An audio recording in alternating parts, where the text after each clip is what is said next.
तैनात वीबी जी राम जी बिल को क्या कुछ कह रहे हैं आपको सुनवाते हैं। फॉर रोजगार एवं आजीविका मिशन ग्रामीण एक्ट 2025 इस बात को लेकर के एक महत्वपूर्ण अधिनियम पारित हुआ है जो भारत के ग्रामीण विकास की दिशा से एक मील का पत्थर साबित होने जा रहा है। मित्रों, ये प्रेस वार्ता करने की आवश्यकता इसलिए पड़ी है क्योंकि जिन लोगों ने देश के अंदर लंबे समय तक देश के संसाधनों पर डकैती डाली, देश के एक गरीब को भूखों मरने के लिए, देश के नौजवान को पलायन करने के लिए, बेरोजगारी का दंश झेलने के लिए मजबूर कर दिया था, वे लोग इस प्रकार के रिफॉर्म का और इस प्रकार के एक पारदर्शी और ग्रामीण भारत के विकास का और विकसित भारत की संकल्पना का समर्थन करेंगे तो कहीं उनकी पोल न खुल जाए, क्योंकि फिर जनता जनार्दन उनसे प्रश्न करेगी कि आखिर तुम्हें भी तो मौका मिला था, तुमने ये क्यों नहीं किया। कांग्रेस और उनका इंडी गठबंधन इस महत्वपूर्ण अधिनियम को लेकर के कई प्रकार के प्रश्न खड़ा कर रहा है। आश्चर्य होता है कि देश के हित में, श्रमिकों के हित में, किसानों के हित में, गांव के विकास के हित के लिए उठाए गए जिस महत्वपूर्ण कदम का समर्थन होना चाहिए, जिसका स्वागत होना चाहिए और आदरणीय प्रधानमंत्री जी के प्रति, एनडीए के प्रति जिस इंडी गठबंधन को आभार व्यक्त करना चाहिए, आभार व्यक्त करने की बजाय वह भ्रष्टाचार को प्रोत्साहित करने के अपने पुराने कारनामों को ही खुल के समर्थन कर रहा है। वीपी जी राम जी एक्ट 2025 अगर हम इसकी उन विशेषताओं को देखेंगे, एक पारदर्शी प्रक्रिया, रोजगार सृजन की अधिक गारंटी और ग्रामीण क्षेत्र में अस्थायी परिसंपत्तियों के निर्माण के लिए यानी ग्रामीण इंफ्रास्ट्रक्चर में वृद्धि करने के लिए एक महत्वपूर्ण अधिनियम पारित हुआ है और यह विकसित भारत की आधारशिला बनेगी। विकसित भारत का लक्ष्य तभी साकार हो सकता है जब राज्य विकसित होंगे। राज्य विकसित तब होंगे जब हमारी आधारभूत इकाई गांव है, ये विकसित होंगे। ग्रामीण अर्थव्यवस्था को जब हम सशक्त बनाएंगे, किसान हमारा आत्मनिर्भर होगा, श्रमिक को सामाजिक सुरक्षा और उसको सम्मान सुनिश्चित होगा, तब विकसित भारत की संकल्पना आगे बढ़ेगी। और उसी भारत की विकसित भारत की संकल्पना को आगे बढ़ाने के लिए उठाया गया एक महत्वपूर्ण क्रांतिकारी कदम है। मैं इसका स्वागत करता हूं और आदरणीय प्रधानमंत्री जी के प्रति उत्तर प्रदेश वासियों की ओर से हृदय से आभार भी व्यक्त करता हूं। मित्रों, यह नया कानून बनना इसलिए आवश्यक था क्योंकि जिस मनरेगा की चर्चा कांग्रेस और उसके सहयोगी दल आज ढोल पीट करके कर रहे हैं, हमें उनकी उन विफलताओं की भी चर्चा करनी चाहिए और उसके बारे में भी सोचना चाहिए खासतौर पर अधूरी और अस्थायी परिसंपत्तियां जिनका कोई दीर्घकालीन लाभ नहीं, फर्जी जॉब कार्ड, फर्जी हाजिरी, भुगतान में कटौती जैसे व्यापक भ्रष्टाचार की शिकायतें हर एक जनपद से और हर ग्राम पंचायत से ये सुनने को मिलती थी। कमजोर सोशल ऑडिट और शिकायत के निवारण की भी कमजोर व्यवस्था, प्रशासनिक क्षमता की बाधाएं, मजदूरी में देरी जैसी समस्याएं इसमें लगातार चलती गई। खेती के मौसम के समय किसानों को मजदूर की संकट देखने को मिलते थे और एक श्रमिक जो ईमानदारी से काम कर रहा है उसको जब उसको काम की आवश्यकता है तब काम की गारंटी नहीं मिल पाती थी, और अगर उसने काम भी किया है तो उसको समय पे भुगतान नहीं होता था। रोजगार सृजन का विकास और अस्थायी परिसंपत्तियों के निर्माण का एक अस्थायी मैकेनिज्म इस योजना से बनाने में पूरी तरह विफल रही हैं, और इसलिए अब नए संशोधन में रोजगार की गारंटी 100 दिन से बढ़ाकर के 125 दिन किया गया है। साप्ताहिक वेतन यानी साप्ताहिक भुगतान होगा।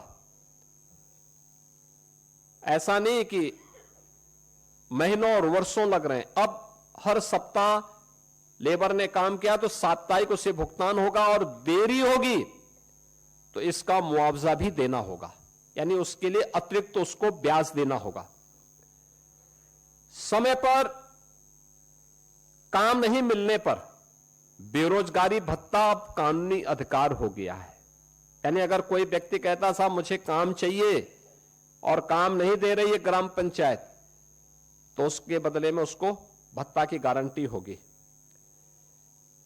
खेती के मौसम में किसानों को मजदूरों की कमी न हो, इसके लिए राज्यों को बुआई और कटाई के समय 60 दिन तक कार्य का विराम देने का अधिकार भी राज्यों को दिया गया है। राज्य तय करेंगे कि कब खेतीबाड़ी का समय है, उस समय मनरेगा के कार्य स्थगित रहेंगे, खेतीबाड़ी के कार्य के लिए लोग पर्याप्त संख्या में लोग मिल पाएंगे, और 125 दिन की गारंटी वर्ष भर में जो भी कार्य करने के इच्छुक हैं उन श्रमिकों को प्राप्त होगा। किसान और मजदूर दोनों के हित इसके माध्यम से सुरक्षित रखने की गारंटी दी गई है। खोदने और भरने वाली कामों पर विराम होने से स्वाभाविक रूप से जिनके हित प्रभावित हो रहे हैं वो चिल्ला रहे हैं, क्योंकि वो गड्ढा खोदते थे फिर उसको पाटते थे। ये प्रक्रिया अब उनके हित प्रभावित हो रहे हैं तो स्वाभाविक रूप से उनका चिल्लाहट होना स्वाभाविक रहे। अब इसमें 4 श्रेणियां दी गई हैं जिसका निर्धारण ग्राम पंचायत स्वयं तय करेगी। एक, मनरेगा का उपयोग जो पहले होता था वह कोई अस्थायी पर संपत्ति आप नहीं बना सकते थे, लेकिन अब विकसित भारत जी राम जी के माध्यम से हम अस्थायी संपत्ति का निर्माण कर सकते हैं, और उसके लिए 4 प्रकार के प्रायोरिटीज तय की गई, प्राथमिकताएं जो तय की गई, श्रेणियां। एक, जल संरक्षण के लिए आप देख रहे होंगे ग्रामीण क्षेत्र में या शहरी क्षेत्र में अक्सर आप देखते हैं ग्रामीण क्षेत्र में बहुत सारे ब्लॉक को हमें वहां पर डार्क जोन के रूप में घोषित करना होता है। पानी की मात्रा बहुत नीचे जा चुकी होती है, कोई वहां पे अस्थायी व्यवस्था नहीं बन पाती है। आप इस योजना के माध्यम से जो मनरेगा में व्यवस्था नहीं थी, विकसित भारत जी राम जी के माध्यम से गारंटी दी गई है कि वह इसके माध्यम से जल संरक्षण की अस्थायी व्यवस्था क्रिएट कर सकते हैं, यानी रेन वाटर हार्वेस्टिंग की व्यवस्था, चेक डैम की व्यवस्था और उससे जुड़ी हुई अन्य सुविधाओं की को वहां पे गांव में वो क्रिएट कर सकता है। ग्रामीण बुनियादी इंफ्रास्ट्रक्चर के माध्यम से वह इन चीजों को वहां पे विकसित कर सकता है। सड़क, नाली, इन सब का विकास कर सकता है। आजीविका संबंधी इंफ्रास्ट्रक्चर को भी इसके माध्यम से क्रिएट कर सकता है। खेल का मैदान बना सकता है, ओपन जिम का निर्माण कर सकता है। गांव के पास पैसा है, गांव के पास लैंड है, गांव की मार्केट मंडी बना सकता है। गांव में सड़कों पे जहां तहां जो मंडी बनी हुई है उसको हटाकर उसको व्यवस्थित रूप से दुकानें बनवा करके एक अच्छे खाली जगह पर उसको अस्थायी रूप से सड़क से हटा करके एक सिस्टम के साथ जोड़ सकता है, जिससे सुरक्षा की गारंटी व्यापार उस दुकानदार के पास भी हो जाएगी और साथ साथ गांव के पास एक इनकम का माध्यम भी हो जाएगा। इस प्रकार की उसको भी किया जा सकता है। और प्रतिकूल मौसम घटनाओं से निपटने और आपदा तैयारी हेतु भी विशेष कार्य किए जा सकते हैं।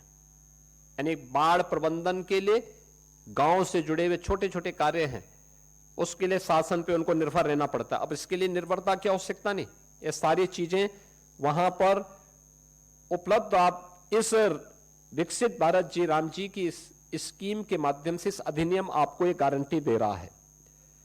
टेक्नोलॉजी को कानूनी अधिकार के रूप में अब शामिल इसके माध्यम से किया गया है। बायोमेट्रिक उपस्थिति, geo tagging, satellite imaginary, real time mobile app monitoring और EI से निगरानी और सीधे डिजिटल भुगतान। यानी अब हाजिरी भरने की औपचारिकताएं नहीं होंगी। अब जो भी होगा बायोमेट्रिक उपस्थिति के माध्यम से होगी, जियो टैगिंग के माध्यम से होगी, सैटेलाइट इमेजनरी के माध्यम से स्थायी परिसंपत्ति का निर्माण हुआ है कि नहीं हुआ है, real time mobile app monitoring भी होगी, EI टूल का भी इस्तेमाल वहां पे हो सकता है और सीधे डिजिटल भुगतान DBT के माध्यम से हम श्रमिक के खाते में सीधे पैसा भेजेंगे, ये इसके माध्यम से होगा। फर्जी नामों पर पैसा उठाने का खेल अब हमेशा के लिए बंद। आपने देखा होगा इससे पहले समाजवादी पार्टी के समय में सोनभद्र में मनरेगा का भयंकर घोटाला हुआ था। CBI की इंक्वायरी उस समय उसकी चल रही है। यह भी उनके समय में लगातार होता रहा है। 6 माह में अनिवार्य सोशल ऑडिट, डिजिटल और समयबद्ध बहुस्तरीय शिकायत निवारण, जिला लोकपाल की व्यवस्था और केक के मानकों के अनुरूप ऑडिट की व्यवस्था भी इसके माध्यम से रहेगी। दूसरा, वित्तीय अनुशासन के साथ साथ यह संघीय संतुलन को बनाए रखने में भी एक बेहतर योगदान नया अधिनियम हमें देने जा रहा है, जिसमें केंद्र राज्य की साझेदारी 60-40 की हो गई। स्पष्ट वार्षिक बजट, लेकिन काम मांग आधारित ही रहेगा। यानी काम जो मांगेगा, गांव में मांगेगा, उसके अनुरूप ही वहां पे उसको कार्य भी दिया जाएगा। राज्यों को अधिक वित्तीय भागीदारी से में स्वामित्व, निगरानी और उसके गुणवत्ता सुधार, ये राज्यों को इसका पूरा वो दिया गया है कि राज्य इसके लिए करेंगे। और मेरा मानना है कि कुल आवंटन में वृद्धि करके राज्यों को इस मनरेगा की तुलना में अगर इस नई स्कीम के माध्यम से आप देखेंगे तो विकसित भारत जी राम जी के माध्यम से 17,000 करोड़ रुपए अधिक धनराशि इसके माध्यम से प्राप्त हो सकती है। इसमें राज्यों को, यानी इससे पहले होता क्या था मनरेगा में, जिन राज्यों में श्रमिक कम है, जिन राज्यों में गरीबी कम है, उन राज्यों में पैसा ज्यादा जाता था क्योंकि फर्जी भुगतान होता था। लेकिन अब जिन राज्यों में लेबर क्लास ज्यादा है, जिन राज्यों में उन लोगों को, श्रमिकों को रोजगार की गारंटी मिलनी चाहिए, उन राज्यों को इसके माध्यम से ज्यादा कार्य मिलेगा, श्रमिकों का अधिकार बढ़ेगा, भुगतान उनका सुरक्षित होगा, किसान को समय पर भी श्रम उपलब्ध होने लगेगा। अब रोजगार केवल राहत का माध्यम नहीं, अभी तो यह विकास और आत्मनिर्भरता का भी आधार बनेगा। यानी आपने देखा होगा, इससे पहले मनरेगा में क्या करते थे, सब रोजगार सृजन करना, एक बार गड्ढा खोदो फिर उसको पाट डालो। अब ये नहीं, अब कोई भी रोजगार होगा तो अस्थायी संपत्ति के निर्माण को लेकर के होगा। अस्थायी संपत्ति उसके माध्यम से बननी है। और विकसित भारत 2047 के विजन के अनुरूप ग्रामीण भारत अब राष्ट्र निर्माण पर और अधिक सक्रिय भूमिका का निर्वहन इसके माध्यम से कर पाएगा। मित्रों, विकसित भारत जी राम जी की इस अधिनियम को पारित करने के लिए मैं आदरणीय प्रधानमंत्री जी का, केंद्रीय ग्रामीण विकास मंत्री माननीय शिवराज सिंह चौहान जी का, पूरे केंद्रीय कैबिनेट का हृदय से मैं आभार व्यक्त करता हूं।